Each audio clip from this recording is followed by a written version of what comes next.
Ole zan in chu kan hriat to angin Argentina le France I'm final kan endo na ni a India tham chuan zandariat le chan ve ka soi sualem o ania chuan ke ni heta Korea South Korea chuan dar som pani jinglam dar som pani ani chu ka YouTube channel fakna ni pha formin tu nge ne tu lam chumi lam chuan an ne ang ti kha chu a ol sam em a cheng sang khat pek chuana ani awangin ane lam jok soi mai lawin goal 3-2 ang chi mo te khinan Brazil Argentina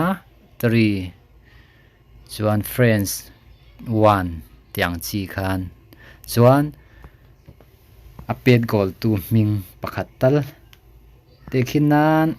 ka soidanin hrethiam em chu ka hrelawa Argentina kha goal thum an khung an thun don ani chuan a pet goal tu ming kha pakhat tal soyangai chuan friend lam kha one ani chuan one ni chan pe goal tu ming soi lo po thei chuan te khinan Argentina kha 4 itia 4 goal li an thun do na chuan friend lam kha goal khat goal li ani chuan a pet goal tu ming kha pani tali soi ngai goal li iti chuan mo chuan goal khat le lama goal khat ani chuan pet goal tu ming kha soi lo po thei tina ni chu chuan ka soi danin hret hiam lo ani chuan comment na po min lo zot chiang leula oi khatin ka soi non leang te khinan friend 5 Argentina 2 ani chuan 5 ani chuan a pet goal tu ming pani tal isoi ngai goal nga an thun do na wangin pet goal tu ming pani tal isoi ngai a chuan 2-1 ni ti chuan a pet goal tu pakhat 2 lama khan a pet goal tu ming tur pakhat 1 lam kha chu soi ngai lem lo chuan 4 le 5 angani chuan goal li goal nga angani cha pet goal tu ming pani tal isoi ngai chuan te khinan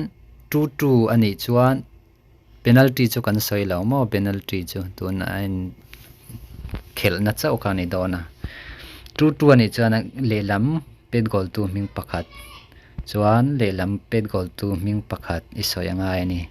te khinan 4-4 Argentina 4 France 4 iti chuan a pet goal tu ming pani ve tal isoi ngai ni ka soi om zian hrethiam em o te khinan 1-1 iti chuan pet goal tu ming kha soi angai lem lo ta khan isoi dikani chuan cheng sang khat I hlo don amai ro chu an tan don atang minute som panga tang comment hi kan kharang at kan pom to don lo chuan in comment na kha in edit thei lo in du le in delete anga in comment liang edit kha kan pom don lo ani chuan in hriat tur ngei chu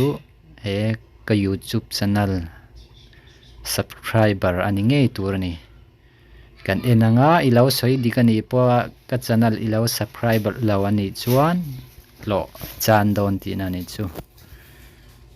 chuan YouTube Facebook lama comment kha kan pom don lawa YouTube lama comment chau kha kan pom don ani chu wang chuan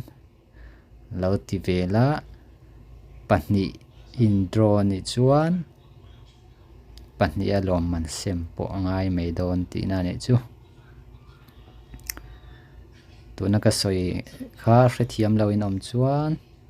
comment na lama po min lo zot fiola ti chuan Korea om kani angin poisa chu in thon dan in transfer dan kan ngai tu adon ani okay I hunai trane good luck.